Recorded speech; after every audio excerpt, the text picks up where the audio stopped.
Tonight we have come back from executive session and we'll proceed with the remainder of our agenda. At this time, I'll motion to approve the agenda with the amendment. I'll second it. I have a motion and a second. All in favor? Aye. Any opposed? Motion passes 5-0.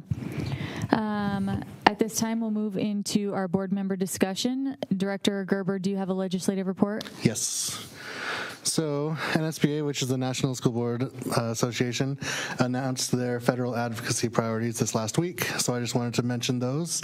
These are the things that they have outlined that they're going to be prioritizing in their advocacy for the nation. So those bullet points right there, I'm just going to read through. NSBA will work to fully fund and modernize the Individuals with Disabilities Education Act. They will expand, strengthen, and retain the educator workforce, strengthen investments in ESEA Title I and Career and Technical Education, CTE. They will promote digital access, digital literacy, and cybersecurity.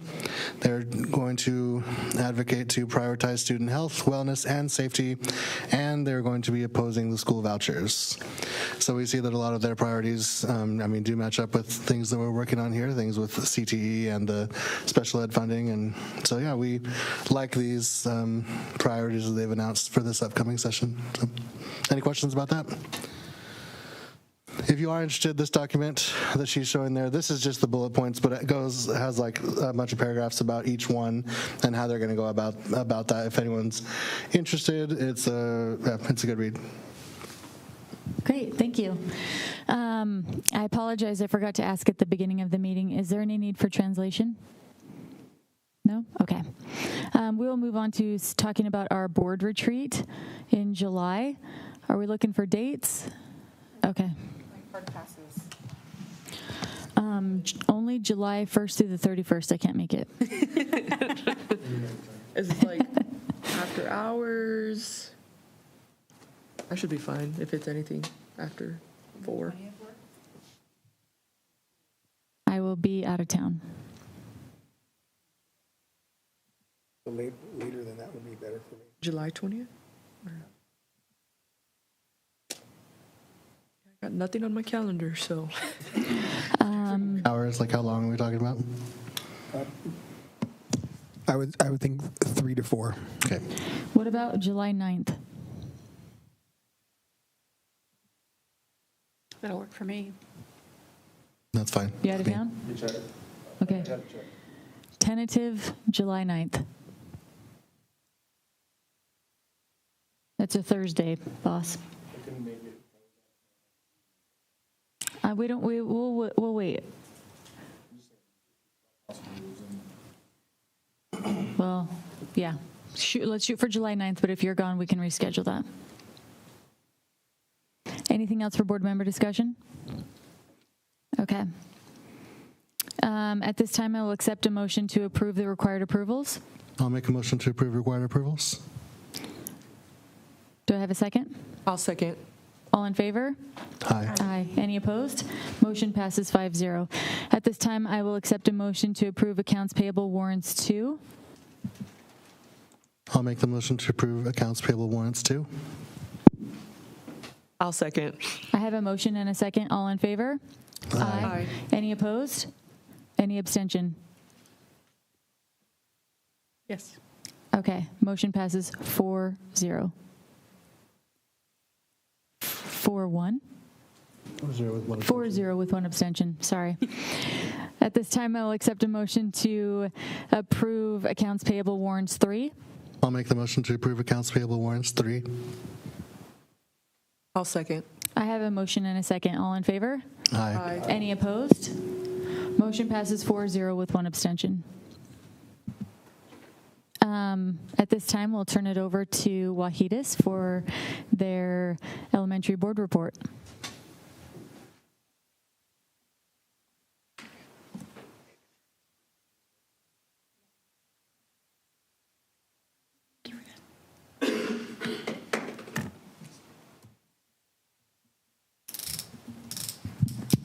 All right, there we go. All right, first of all, thank you for having us tonight. I'm Justin Johnson, the principal at Wahidas. This is Seamus McPartland, our assistant. We didn't bring any teachers with us tonight, and it's just that time of year. Everyone's really, really busy, and there's a lot going on. So we said we got it, and we'll take it from here. So it was great seeing you guys in the building. Gosh, a couple weeks ago, I don't even know. Time's flying these days, but end of the year can get a little crazy, but it was nice for you to see real life, kind of what happens and what's going on at this time of the year. So with that said, we're going to jump in. One of the things that we talk about a lot at Wahitas is maintaining a growth mindset. And so talking about things that are working but also not working. But then when we say that something didn't work, it doesn't mean that it was the end of the road. Like, oh, it didn't work, we're done with it, on to the next. And so really talking about that idea of growth mindset and the sentences you see there, this year we'll do it, next year we'll do it better. If you talk to many of our teachers and you listen to them for very long, you'll hear something like that. Sometimes they'll say, today we'll do it, tomorrow we'll do it better, or this year we'll do it, next year we'll do it better, things like that. And really that's the growth mindset, that it might not be perfect right now. It might not be perfect to start. You don't have to be perfect to start, but you got to start to be perfect, right? You got to get there or get going and see what we need to fix and go from there. So that's a big part of who we are, and I hope you hear that through these next few slides. With that said, there's 11 things that we call our non-negotiables. And so if you've never seen these before, we've been defining our work by them for probably 6 or 7 years now. And so stay focused, foster our culture, and contribute to positive climate, maximize teaching time, utilize common curriculum, value assessment, together lesson plan all core instruction, deliver world-class instruction, analyze data, support all students through walkthroughs, continually push ourselves and give and receive feedback, and then set lofty goals and hold ourselves accountable. So yeah, those are just the 11 things that we use to make sure that we're staying on track. And if it ever comes down to a question, we in my mind, we go back to those things and we say, are we doing this? Is this really what we're doing? And they lead some conversations with staff members sometimes about, if we're out of bounds a little bit in those areas. And so they help us really stay going the same direction. So the first focus, we've had the same three foci, whatever the word is, for the last few years, but it's just evolved. And so the first one is what we teach. You can see on the left there's a gray column, and the first one is set the roadmap. The blue text is utilize common curriculum. You'll notice that was from one of our non-negotiables. So this is what that really means. Over the last 6 years, Over the last 6 years, you can see how that has progressed as our focus. So in 2020, 2021, what were we doing in that area and so forth? And it's really small. It's hard to read here, but the reason putting that up there is I wanted you guys to see that it's going back to that growth mindset. This year we'll do it, next year we'll do it better, then the next year we'll do it better. And this has been like a 6 or 7 year process for us with each of these areas of focus. So in what we teach, the first one, utilize common curriculum. We did introduce something new this year that I'm going to tell you about here in a second, and we asked our teachers to go out on a limb and give it a shot, and so that's what they did. We gave them probably 3 or 4 hours of training, and we said, now try it, and it was clunky at the beginning, but then they really got into it, and you're going to see here in a second what that is. It's called Spring Math. The second part of that at the bottom, value assessment, we're not going to talk too much about that, but then analyze data. Seamus is going to talk to us about some of the things we asked the teachers to do this year that were new to us that live in that area. So with that said, I skipped that one. Spring Math. So what is Spring Math? It all started last year. We did a book study with our leadership team, Visible Learning for Mathematics by John Hattie, thank you. Couldn't think of the name. And we, at the end of the book, throughout it, we were talking about things that we were reading about that we'd want to implement. Like, what is the next steps for us? What could help us get to the next, take that next step? And one of the things was math intervention, especially for our 4th, 5th, and 6th graders, because when you get to that level of math, intervening gets pretty difficult because the gaps can be pretty big, and also trying to find materials that really hit that content without, you don't want to pull the kids out of like third or their core content, but you want to intervene in some way. So the book study really led us to like, what can we do to make sure we don't get kids in 4th, 5th, and 6th that are 2, 3, 4 years behind in math, because that's incredibly difficult. And I'm sure you could hear the middle school and the high school say the same thing. You know, when they're behind in math, it's very difficult. Same thing in reading. But so what we did was we went out and we looked and we found a research-based or backed, I wouldn't call it a curriculum, but it's a program that we used. It's an intervention program, but it's kind of a prevention program, meaning that it's for all students. All kids in core get it. It takes about 10 minutes a day, and every kid gets it, but it's around fact fluency. And you might be thinking, well, fact fluency, 2 plus 2, 3 plus 3, or your multiplication and division facts, but it's not just that. It's more mathematical thinking fluency, and the reason we want to work on that is because if you think of like if you asked a kid to write an essay and they still were learning how to write their ABCs, or they had to think about how do I spell every single word, and you want them to write a full essay, that'd be incredibly difficult, right? It's the same thing in math. If kids don't have that foundational skill or those foundational skills, and you're asking them to do long division, which requires you to divide, multiply, subtract, divide, multiply, subtract, divide over and over and over again, but they're still in their head saying, okay, 20. Every time, it just slows them down, and they have to use so much cognitive load on just the facts themselves that it takes up so much brain space that it really slows them down. So the facts, the whole idea behind it is it's not just about being faster, but it's about being freer. Kids can do things quicker, and they can free up their mental capacity to think at a higher level. I wanted to read you this because thinking of the system as a whole, research consistently shows that students are most successful in algebra when they enter middle school with a strong number sense, fluent recall of basic facts, and a solid understanding of foundational arithmetic, because then they can focus on the algebraic reasoning rather than the basic computation, right? So what does that look like? Will it play? All right, workers, you are up first. I should hear your conversations. Can you turn the volume up? You can use our sentence starters to help you. I see This is we're a second adding grade because. classroom and what it looks like. Ready, and go. So 8 plus 1 is 9. 2 plus 2 is 7. 8 plus 2 is 9 plus 9. Then I know that 2 plus 9 equals 11. So I'm going to drop 11 downtown. So 0. And then 7 minus 3 equals 4. And then I know we're adding, so 4 plus 1 equals 5, and then 6 plus 0 equals 6, and then plus 1 equals 5. All right, so I think you get the picture, right? They're paired up. One's doing the speaking, one's doing the kind of the listening and the hearing of the other person's thinking, and then you didn't get to see it, but the timer goes off, and then they switch roles. And so they're doing it back and forth, and then after that, then they have a chance to race the clock and see how many they can get done in, I think it's 2 minutes. I'm not 100% sure, but it's not just throwing a math fact sheet at them. It's saying, what are we thinking about? What is a good mathematician or somebody that understands it? What are they thinking when they do it? Okay, now you do it, and I'm going to listen. So it's that every single day. And also, I talked to you before, it's not just math facts. So this is an example of kindergarten, one of the weeks that they go through. So they have to do, counting in order or identify numbers. So 9, 10, 11.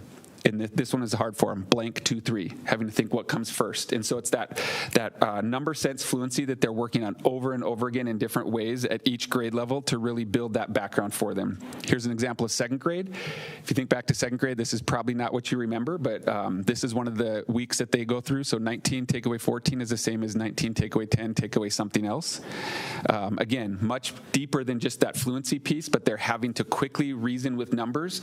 And the whole class has to get to a certain benchmark before they can move on. So some of the skills take 2, 3, 4 weeks, but the more you hit it, the more you hear each other talking about it, eventually it sinks in and then you get to move on. And then last but not least, 5th grade. So you can see the kind of progression, and it's, like I said, it's not just math facts. It's really having to use numbers quickly in your head and think mathematically. So I'm going to turn it over to Seamus here. So like Justin was saying, we say today we'll do it, tomorrow we'll do it better. And so the slide up here is Aggressive Monitoring 2.0. And so one of the things that we ask teachers to do is make sure that they're tracking student data, that they're up and aggressively monitoring the student work so that we can respond to the work that we see. One of the things that was tight in there was that the teachers are going to track the skills. They are going to be up and monitoring the room. And then they have to respond to it. So it's not just about tracking it and taking data, but what are you actually going to do with the data?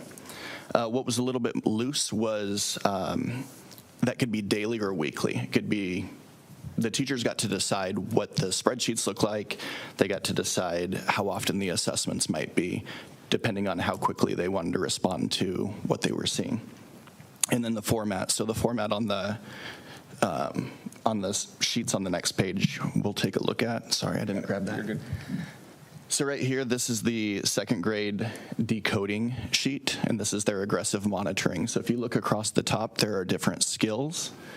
And then the check boxes are when the students meet those particular skills. So that way the teachers can quickly reference and see how well the kids are doing or where they're struggling. And then this guides their walk to read. So the paras actually have access to this as well. And then as they're going in and reteaching some of these skills, they can actually mark the boxes that the teacher's using as well.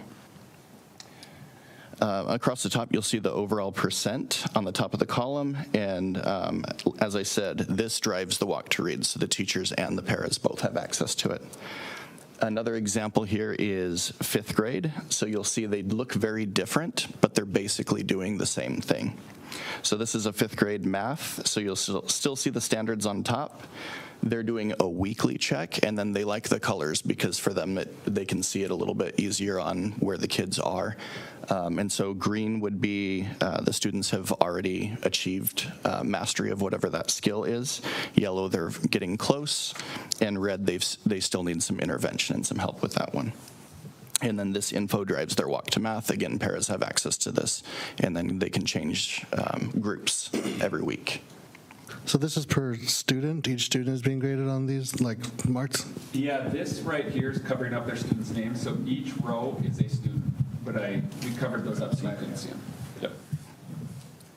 And maybe a question for the board to make a connection to your own careers or lives. Is there anything that you do at work or in your life that you aggressively monitor that makes you do it in a more informed way? My bank account.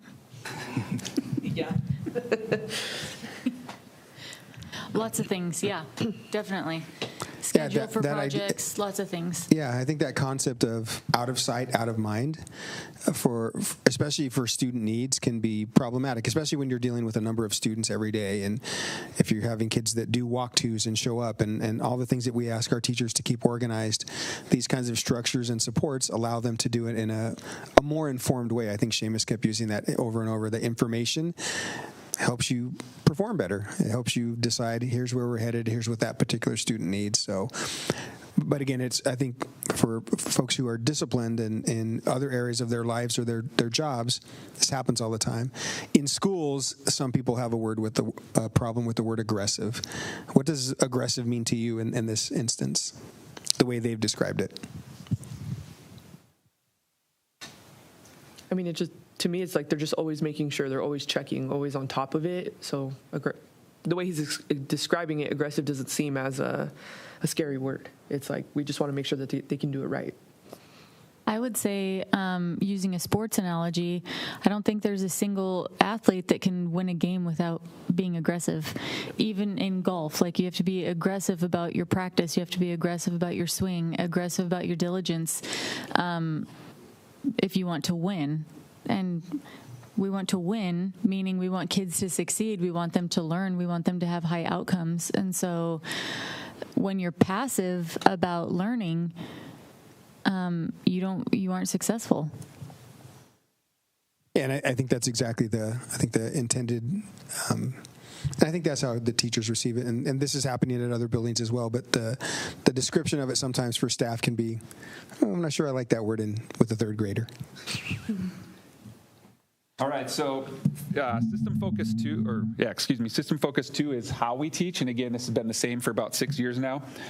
You can see the progression. I forgot to call out on the last System Focus, but at the bottom here, you can see in the blue, it's kind of the overarching statement of what our goal is, and with how we teach. It's to create a system and structure of high quality instruction to accelerate the learning for all students. So making sure that the instruction is designed so it's not just accelerating maybe the top half or closing the gap with just the bottom half but leaving the top half behind. It's really creating that system so that all kids are getting accelerated growth, and it doesn't matter which classroom you might end up in, one of the 4 or one of the 3, everybody's going to have part of that system that everybody's going to be getting a high quality education, and how we teach will be pretty much the same. It's not lockstep. Everybody has their own twist on things and their own style in the classroom, but the heart of the instruction is the same in all classrooms. So the area I want to talk about here within the lesson planning and in instruction is our PLCs. And you can see that was in the 25-26 focus area.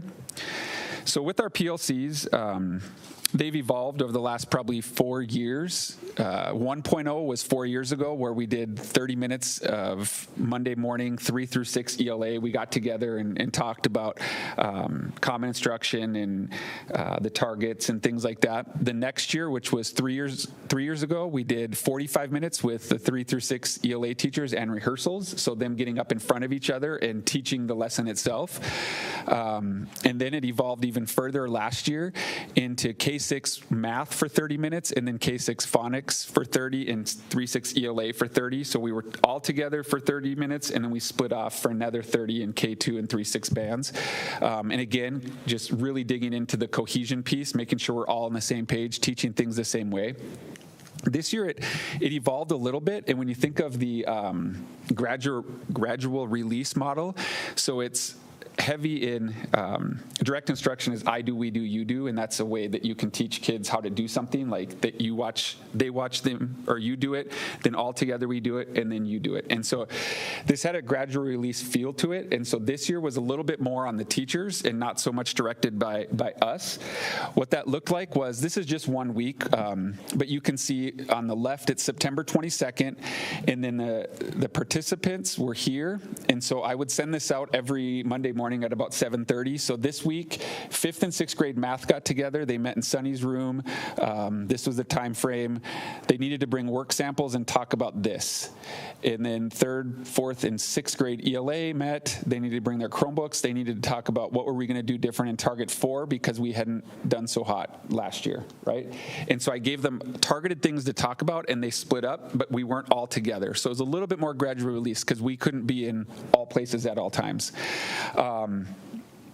And the cool part about that is, again, it's that evolution and seeing how where we started and then where we got. What we learned about this year, maybe it was too much gradual release, and so we need to go back a little bit more to the we do next year, but again, kind of finding that sweet spot of where we're at. And it's also really cool to see, too, from a district perspective, how some of these things are being taken by their building, kind of these ideas, and used in their own way.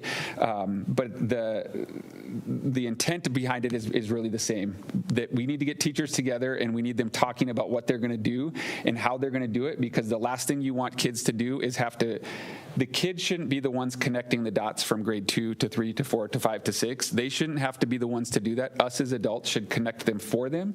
And so it's cohesive, and it just gets gradually harder for them.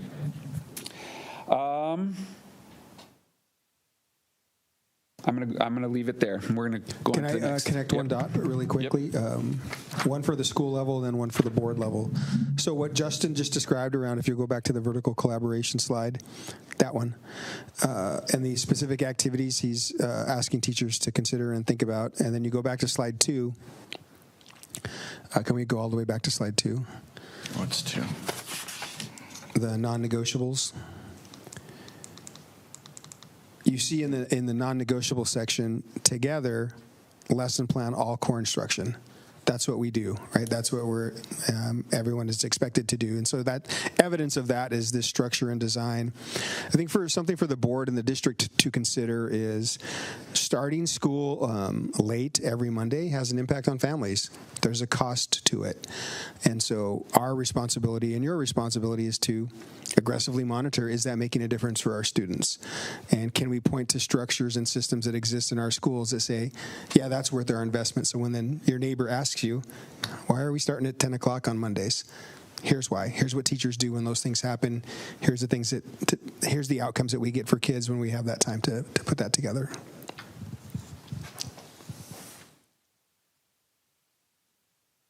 Got to find the right one. So again, here, one of the focus areas is literacy as well.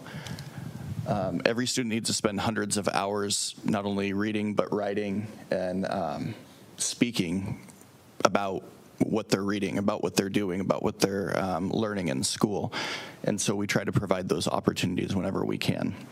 So this is the 6th year of really dialing in what ELA literacy looks like for us. And really the work's been driven by the teachers. So as Justin was describing, when they're getting together and talking about and planning together and talking about what they're going to be teaching, the teachers are the ones driving a lot of this instruction that's happening in the buildings. And what's really neat about it too is the work is spreading. So there's closer alignment across, I would say, the school district today than maybe there has been in a really long time.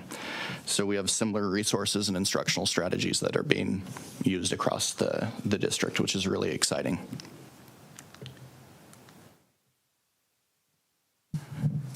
So we did 2 book studies last year. So Justin talked about visible learning in math, but we also did visible learning in literacy as well.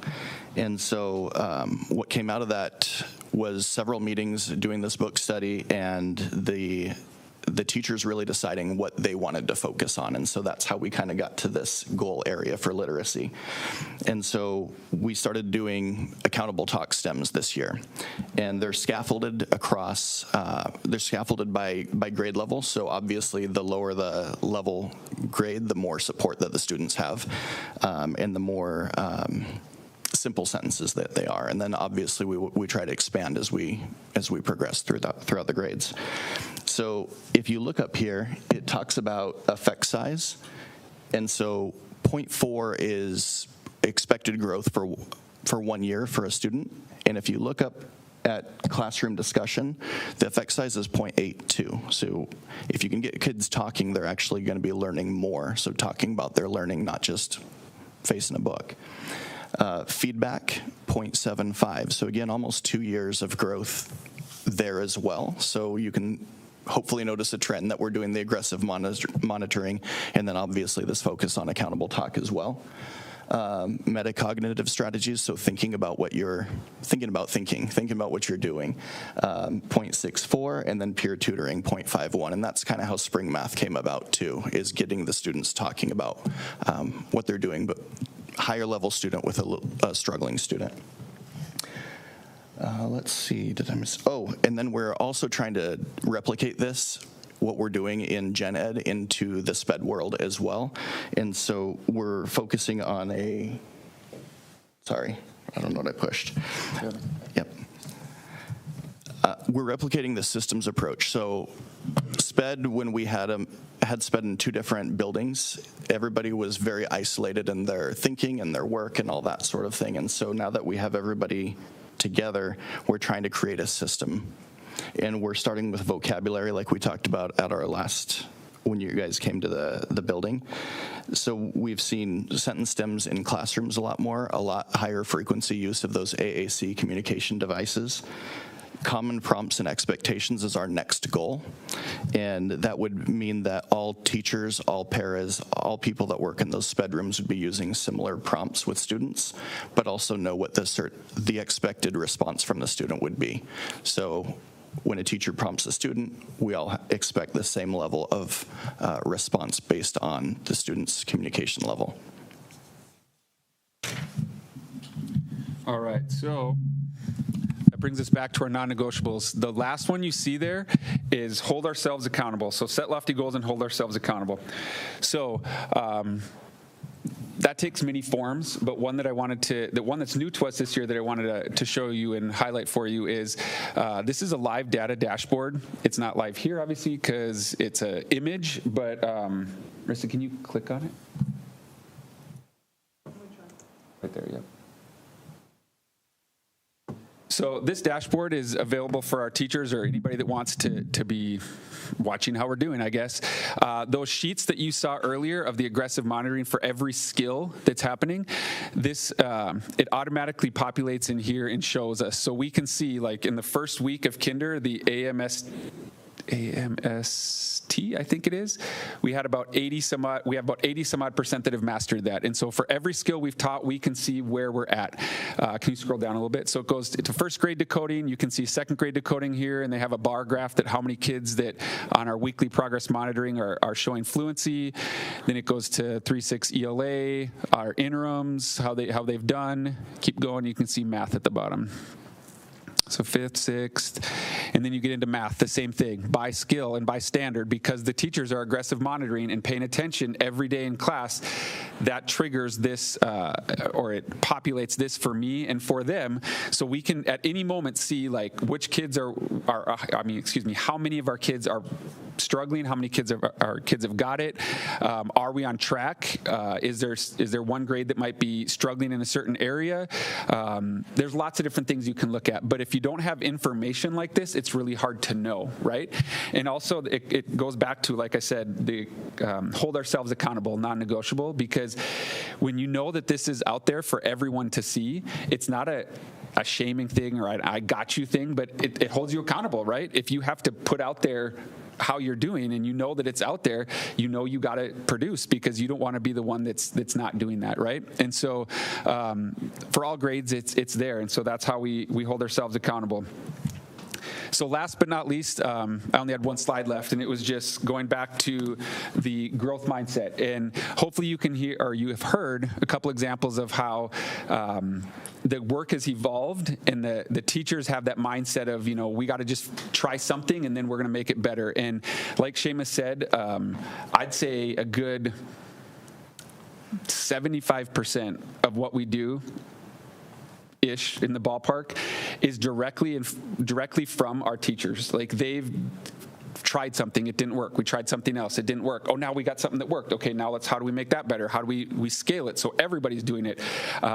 If something hasn't worked for a couple years, we don't do it. Then what's next? And they're really good about that. They're really good about having that mindset and not being scared to try something. And they might joke with us and say, don't come in the next couple days because I'm trying. But I think they trust us enough to know that that's the process. And if once we get it figured out, then we'll go on to the next thing, and then to the next thing, and to the next thing. And by then, the first thing that you fixed is now kind of out of date, and you got to start over. And so it's a long process, but with that growth mindset idea is really, really what gets us there. So that's all we have. Any questions for us? I don't really have a question, but I do have a comment. I really enjoyed our site visit. I know that my question pre-hand was, what makes your school stand out? Yep. Right? And the one thing that I felt like was a universal was that you guys are very relational. Your teacher, staff, it's a longevity thing, and so I just wanted to say that goes a long ways in the community. So thank you for that, and because I know there's always teachers that stick out to people, and so it's obvious that your school does that very well. Oh, thank you, thank you. Any questions for us? Not a question, just a comment as well, that we get a lot of positive feedback from parents of your kids about their experience at the school, and we appreciate that a lot. And like Birdie said, thank you for taking our questions, and you got our questions ahead of time about what we wanted to see at the site visit, and that was great. You answered exactly what we asked. And then also thank you for hosting the SPED department there. It makes a huge difference to those kids, even though it's a lot more work for you guys, so we appreciate that. I wanted to add on to what Aaron said just about special education. It was really nice to go in there and really hear from the teachers, but also afterwards I asked you, like, what are they doing to take care of themselves as well? And you guys had great answers. So I really did appreciate that. And even Heidi gave us the reason why, right? Being disconnected and the hardship it was putting on families. So I just think like Aaron said, it's awesome that you guys have it there. And I learned a lot, especially when we were there. So good. I appreciate the growth mindset. We use that a lot in our business and in goal setting in my marriage and as a family and all sorts of things. Like a growth mindset is what sets apart winners and losers. So I mean, I don't know if that's how. Yeah. Anyway, I didn't mean that offensively. I meant that like, Yeah. well done. And I love coming to your guys' school. Your site visit is always very well planned. I mean, it's just as good as your board report where everything is thought out and particular, and you do it with both your staff in mind, but also us in mind, in dumbing things down for us a little bit and keeping us engaged and not going over our head with too many technical things. So I just really appreciate it. And I know you have a great staff, and a great staff is only great when you have leaders who know how to lead. And you guys do such a great job at being leaders of your school. So thank you so much. Thank you for the experience that our kids get, that our staff get, that everything that happens at Wahid is due to the effort that you guys put in. So I just want to say thank you so much for all of that. I know it has been a craft that you have been perfecting for years and has not come easy. And year after year, I appreciate that you look at what works and what didn't work and that you move on. And sometimes you have to throw things out, and but at least you tried to improve it. And so I always appreciate your transparency and the work that you guys put in there. So thank you so much. Thank you. And thank you for coming tonight. All right. Thank you for having us. Thank you. Do we have any public comment? Okay. We'll move on to our upcoming events. June 9th is the Lutukaga Dual Language Night at the OHS Gym at 6:30. June 10th is Husky Beginnings at 7 p.m. Do you want a head count for June 9th, Madi? Or are you just doing a... You already did a... Okay. Everyone's still planning on being there for Husky Beginnings? Yeah. Okay. June 12th is the last day of school. Woohoo. And June 22nd is our board meeting at noon. Anything else to add to that? I have a question. When do we get our students, our board reps? Should be in the next meeting. I think our other ones are just off now. And In the summer. okay. I did speak with one of them today at the high school, and she came up to me and said, I'm ready to go. So I told her after today's board meeting I would circle back with her, and we'll catch them both and say, hey, here are the meetings in the summertime. Are you interested, or you want to wait till the start of the school year? But they're raring to go. Perfect. Respect either way. I mean, I understand it's summer vacation, so maybe they'll be hit and miss. Totally understandable. We'll move on to our board self-assessment of the meeting. I appreciate everyone coming. I know like the end of the year school burnout is real, so I appreciate you guys showing up. And yeah.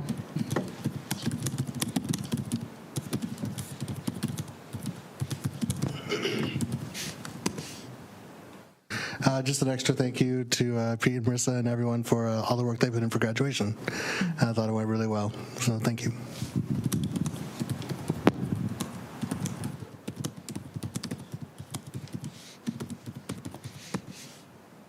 The Wahidis report was excellent. 10 out of 10.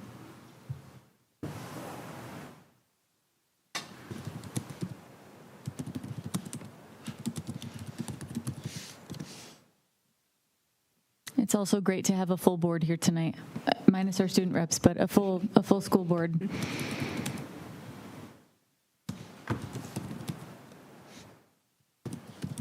Do we have anything else? Okay. At this time, the board will recess into executive session for 60 minutes to discuss the performance of a public employee. This